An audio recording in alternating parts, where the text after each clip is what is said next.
En el marco de la serie de entrevistas que el Observatorio Nacional del Audiovisual para la Infancia y la Adolescencia realiza, tratando de llevar al conocimiento público diferentes opiniones que tienen que ver con las relaciones que las infancias tienen con los medios audiovisuales, hoy vamos a entrevistar a la doctora Sara Mores.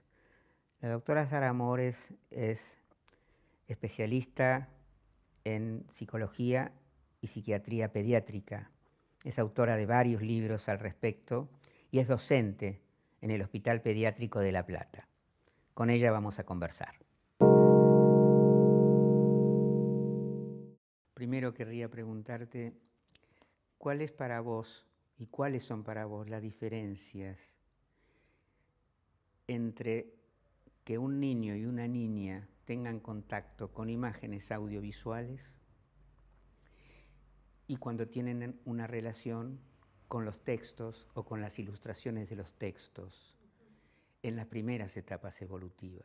Yo pensaría que en realidad el primer modo de pensar del niño es en imágenes. El niño piensa en imágenes y luego en un largo proceso va empezando a incorporar el lenguaje verbal. Es decir, pasar del lenguaje visual en imagen al lenguaje verbal. Esto se produce en las primeras etapas, alrededor del año y medio, 2 años, 3 años. Entonces hay una gran diferencia entre el pensamiento en imágenes y la recepción audiovisual, que es la inmediatez. Hay una recepción inmediata.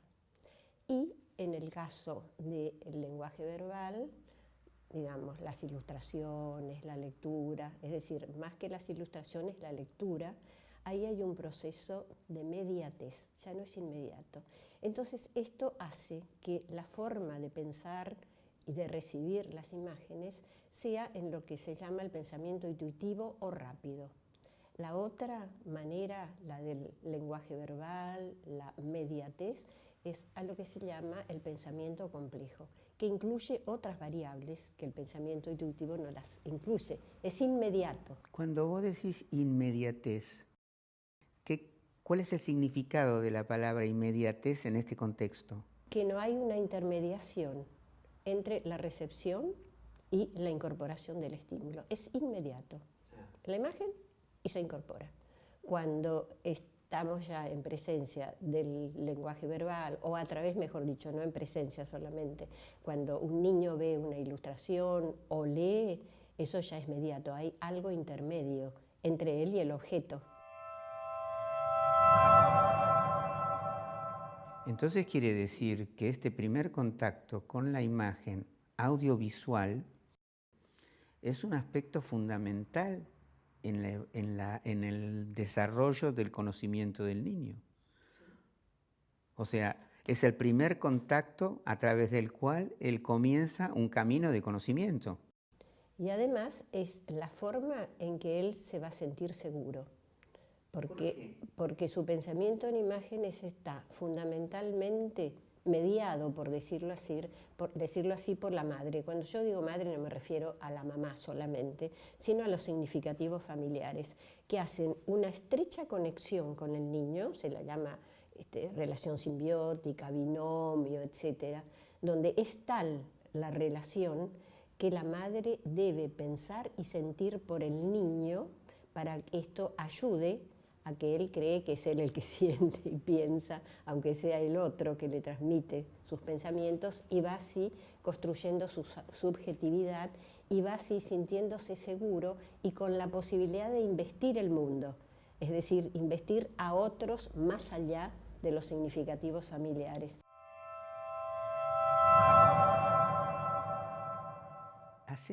Decime cuál es la diferencia entre el término inmediatez y el término mediatez. Que la imagen se incorpora en forma inmediata y la palabra, el lenguaje verbal, necesita de un intermediario, no es inmediato, por eso decimos que es mediato. Y esto tiene que ver con un proceso del desarrollo del niño. En un primer momento él incorpora la imagen de la mamá en forma inmediata, casi que él y la mamá son una sola persona. Y la mamá debe funcionar como si pensara y sintiera por el niño.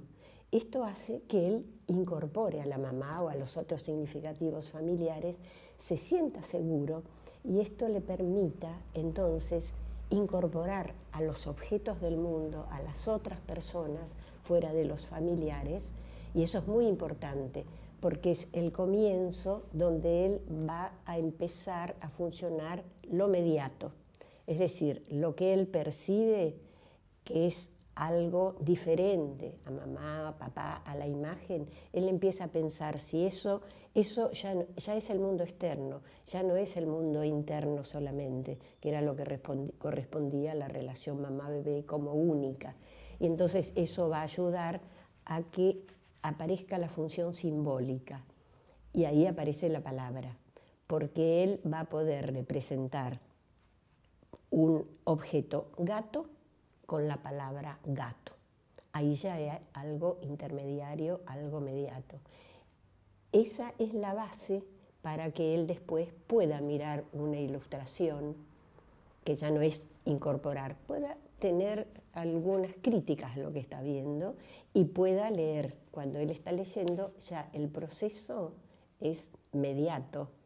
Hay un objeto escritura, palabras, lenguaje verbal, y él que las está leyendo y las está incorporando, pero no en forma inmediata como es la imagen. Entonces quiere decir, cuando hablamos en este momento de imagen, estamos hablando de un ser humano.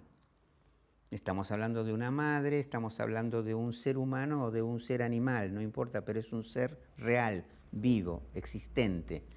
En ese concepto estamos hablando de imagen. Sí. ¿Qué pasa con la imagen audiovisual? Que no es una imagen corpórea, es una imagen virtual. Sí, bueno, ahí está más complicado, porque bueno, hay algo que a mí me gustaría diferenciar. Uno, lo que es la realidad, y otro, lo que es la virtualidad. Las imágenes audiovisuales, bueno, esto está muy discutido, si lo virtual puede ser real, pero no importa. Vamos a pensar que lo virtual es una realidad diferente. Entonces, entendiendo como la realidad tal como la entendemos los humanos, las imágenes audiovisuales tienen una característica de realidad que hace que sea muy difícil diferenciar realidad de realidad. Sarita, estabas conversando sobre el tema de lo virtual y la realidad. Entonces, en el tema que nos ocupa, que es el tema de la relación audiovisual entre el niño y la imagen, lo virtual tiene que ser evidentemente muy importante porque es una relación con la imagen. Ahora bien, ¿qué diferencia hay en esa relación entre una imagen que es virtual y una imagen que es real, como puede ser la de la madre? Pero ambas son imágenes con las cuales el niño se relaciona. Y más aún si es audiovisual, porque ahí se agrega el sonido. Entonces, sin entrar en definir qué es lo virtual, vamos a hablar de realidad e irrealidad, por ahora. Entonces, para el niño es casi imposible distinguir entre algo de la realidad de una imagen audiovisual. El límite se hace muy, muy, muy difuso, porque él todavía no está en condiciones, sobre todo los niños más pequeños, de hacer esta diferencia. ¿Cuáles son las condiciones para que algo sea real y para que algo sea ficcional? Este es un proceso muy, muy largo que empieza en la etapa de la función simbólica y continúa por bastante tiempo. Entonces es muy importante lo que reciben los niños pequeños, las imágenes audiovisuales, porque las interpretan como reales. Sarita, continuando con lo que venimos conversando, esta relación de los medios, de los contenidos en los medios audiovisuales tiene que ver con tabletas y con celulares que son objetos que están ingresando al mundo lúdico de los niños, concretamente. Sabemos perfectamente la importancia que tiene el juego en la vida de las primeras etapas evolutivas. Cómo influyen estos medios audiovisuales, estos contenidos, estos aparatitos, con los cuales ya los niños tienen un contacto muy directo y que forman parte, obviamente, de sus juegos. A mí me parece importante decir lo que es juego, lo que yo entiendo por juego, ¿no? El juego tiene es algo ficcional, ¿sí? Donde el niño toma roles, pero siempre está presente que el niño sabe que es ficcional, que está jugando. Y él sabe que está jugando con el amigo, por ejemplo, y que el amigo está presente, que es otro, que está tomando otro personaje. Pero hay una diferencia entre él y el otro. Esto es muy importante. Y además, bueno, aparte de que el juego es creativo, bueno, que eso lo podemos después conversar. A diferencia de lo que son los juegos, los videojuegos, donde muchas veces el niño hace lo que se llama la corporización con el personaje, donde no se diferencia él del personaje por todas las características emocionales, visuales, etc. Es como si él fuera el personaje. No hay una diferencia como está jugando con un compañerito, con un niño. Casi como que él es el personaje. Y esto puede traer serias consecuencias, sobre todo en los niños más pequeños. Este es el fenómeno que a mí me gusta llamar de corporización, donde él se transforma en el personaje.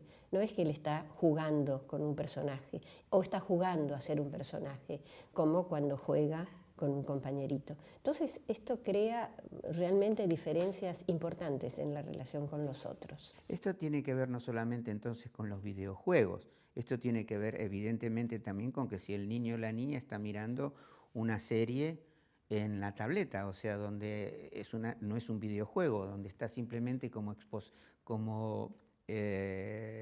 espectador. La diferencia es que con el videojuego él actúa con el personaje. Aunque se transforme con el personaje, él actúa. Y cuando está como espectador en una serie... Cuando está como espectador es más fácil esta diferencia. El problema es cuando él está jugando. Ahí es más fácil la corporización. Cuando está mirando una serie puede identificarse, pero no corporizarse. Hay una diferencia entre yo me identifico con a yo soy tal. Entonces yo quiero agregar otra diferencia entre esto y el juego importante. En los videojuegos, en el juego común, digamos, tal como entendemos, es un como si. Jugamos a como si pasa tal cosa, como si. En los videojuegos es el tal como. Esta diferencia, estos dos términos es muy importante. Una cosa es como si y otra cosa es el tal como. Lo cual eso podría traer algunas de las consecuencias en las conductas. Hay niños que han pasado por crisis importantes después de haberse sentido corporizados en algún personaje del videojuego, sobre todo en estos nuevos videojuegos que están bastante de moda, en que los niños crean lo que se llaman los avatar, que los crean a su imagen y semejanza. Es como si ellos fueran los que están jugando. Distinto a si yo estoy jugando con un jugador. Esto es como si ellos jugaran. Entonces ahí la diferenciación es casi inexistente. Por eso, no sé si puedo comentar esto, ha sucedido un hecho donde una niña de 7 años, no en nuestro país, aparece su avatar, que es violado, virtualmente por supuesto, por 2 personajes avatar, que cada uno estaba personificado, y es violada anal y vaginalmente. Tiene 7 años la nena. Pensemos, 7 años, a lo mejor hace 15, 20 años, un niño de 7 años, una niña de 7 años no tenía ni idea de lo que era una violación. Ahora sí los niños de 7 años la tienen. Entonces esto le produjo una crisis muy grave. Estoy dando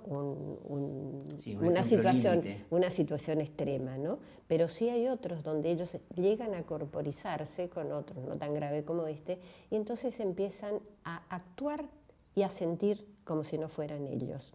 Pero pueden salir de esa situación, ¿no? Lo grave es cuando no pueden salir, sobre todo con estos de los avatars.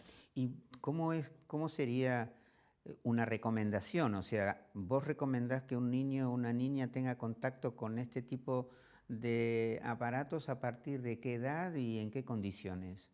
Cuando más o menos hay una cierta diferenciación, no total, pero sí bastante clara, más o menos clara, alrededor de los 7 o 8 años.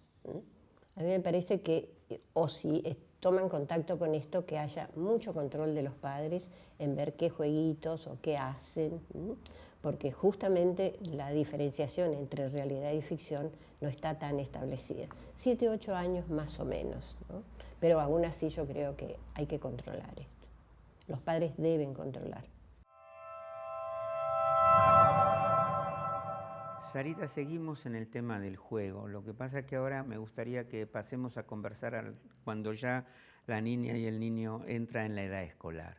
O sea, cómo se relaciona en el tema del juego, donde ya la presencia de los aparatos tipo tabletas y celulares es muy, pero muy importante, y donde el otro juego, el juego, digamos, de los 4, 5, 6 años, ya de alguna manera no está en la relación cotidiana. Ahora aparecen los aparatos suplantando prácticamente el mundo lúdico. Eso tiene que ver seguramente, debe influir seguramente en las relaciones y además en su desarrollo y en la etapa escolar sobre todo. Acá me parece interesante, yo les pregunté a los chicos, a ver, ¿no? ¿Qué les parecía así? ¿Qué les aportaba? Los pros y los contras de esto, ¿no? Y lo que voy a decir primero, los pros. La mayoría dijo que a través de esto, ¿no? De los celus, etcétera, todo lo que sea virtual, les permite comunicarse con niños que a lo mejor no viven cerca, niños que están en otros países, y que eso es bueno. Pero que muchas veces ellos mismos se dan cuenta que el estar conectados los desconecta, que ellos pueden conectarse tanto que se desconectan del mundo. Esos términos usaron los chicos, yo tomé desde los 10 años hasta la adolescencia, y que esto les pasa no solamente a ellos, sino también a sus padres, porque no nos olvidemos que los padres tienen 30 y pico, 40 y pico de años, que ellos a veces le piden algo a los padres y los padres le dicen, no, espera que tengo que terminar esto, no, después te lo contesto, ahora no puedo. Y que a veces ellos sienten que necesitan una respuesta inmediata y los padres no dejan de estar conectados y no les brindan. Entonces dicen, y después nos dicen a nosotros, que estamos todo el día con los jueguitos, y que den el ejemplo entonces, ¿no? Eso me pareció interesante para los papás también. Y otra de las cosas que dicen es que, por ejemplo, esto les permite a ellos poder decir cualquier cosa al otro porque no está presente. Y que no solamente decir cualquier cosa, que no se animarían a decirlo si el otro está presente, sino además falsean datos, mienten, que esto es lo que no les parece que está bien. Ahora, yo agrego lo siguiente, esto de perder la inhibición en la comunicación me parece que es algo que habría que pensarlo un poco más, porque si hay algo que facilita las relaciones sociales es inhibir algunas cosas que uno tiene ganas de decir y que no debe decir al otro. Eso facilita las relaciones, que después se lo podrá decir con el tiempo, pero el hacerlo a través del audiovisual es inmediata. Es inmediato lo que dicen, sienten ganas de decir tal cosa y tal cosa le dicen, sin necesidad de pensar antes de decirlo. Y eso me parece que es grave en cuanto a las relaciones sociales. Esto a mí no sé por qué lo asocio con el tema de la falta de diálogo. O sea, esto genera un diálogo inexistente, empezando por ahí. O sea, o un diálogo existente, pero es un diálogo diferente. Ahora, es un diálogo que no favorece al objetivo de un diálogo, que es el de tratar de lograr un consenso. ¿Sí? De ahí que vos hablás de que hay ciertas cosas que uno en un diálogo presencial se inhibe de decir, con lo cual no se está inhibiendo del diálogo, sino que está cuidándose y cuidando al otro. Entonces creo que este es un aspecto importantísimo porque si hay algo que hoy los niños y las niñas no ven ni escuchan es dialogar. Y esto sí me parece importante porque esto es la base de las relaciones pacíficas, de la paz. Yo creo que ese término diálogo tiene que ver justamente con esto. Uno puede empezar a decirle, mira, a mí me parece que esto que vos hiciste, entonces el otro da su explicación y ahí se arma un diálogo y se le puede decir lo que le molesta, pero no de esa manera disruptiva. A vos, bueno, además, por supuesto que usan palabras no adecuadas, ¿no? Horribles, que entonces esto corta el diálogo, el otro no tiene ni ganas de contestar. Entonces me parece que esto para mí es un punto importante, la pérdida de la inhibición, que esto no quiere decir que no se pueda hablar de las cosas que a uno le preocupan, pero hablar con el otro en presencia y dialogando y poder, bueno, escuchar al otro, porque de la otra manera casi por momentos que el otro no existe.